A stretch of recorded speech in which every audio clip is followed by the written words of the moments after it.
చేసేటువంటి పాంచరాత్ర ఆగమ శాస్త్రం, అలానే వైఖానస ఆగమ శాస్త్రం అని రెండు ఉంటారు. దాంట్లో శ్రీ పాంచరాత్ర ఆగమ శాస్త్ర ప్రకారం మనం ఇక్కడ చేసుకునేటువంటి సుదర్శన యాగ ప్రక్రియలో మనం శ్రీ విశ్వక్సేన ఆరాధన మొట్టమొదటిగా మనం జరుపుకున్నాం. మొట్టమొదట స్వామివారి దగ్గర అనుమతి తీసుకొని మీ యొక్క అనుజ్ఞ వల్ల ఈ సుదర్శన హోమం చేయడానికి మాకు పర్మిషన్ ఇవ్వండి అని స్వామివారి దగ్గర ఆచార్యుల దగ్గర మంగళాశాసనం తీసుకొని అనుజ్ఞ తీసుకొని మనం ప్రారంభిస్తున్నాం. దాని తర్వాత ఒక కూర్చొని ఏర్పాటు చేసుకున్నాం, దర్భ కూర్చొని వేసుకొని దాంట్లో సుదర్శన హవనానికి ముందుగా సర్వసేనాధ్యక్షుడైనటువంటి విశ్వక్సేనుల వారిని ఆ కూర్చలో ఆవాహన చేసుకున్నాం. ఏ మంత్రము ఎవరు ఏ పూజ చేసినా మొట్టమొదట ప్రారంభ శ్లోకం ఏం చదువుతారు?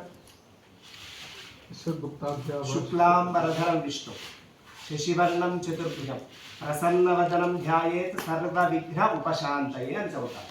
ఎవరైనా చదవాల్సింది. అంటే మొట్టమొదటిగా విష్ణు సహస్రనామంలో ఉండేటువంటి మొట్టమొదటి శ్లోకం అది విష్ణువు గురించి చెప్పినటువంటి శ్లోకం, అది వ్యాసుల వారు చెప్పినటువంటి.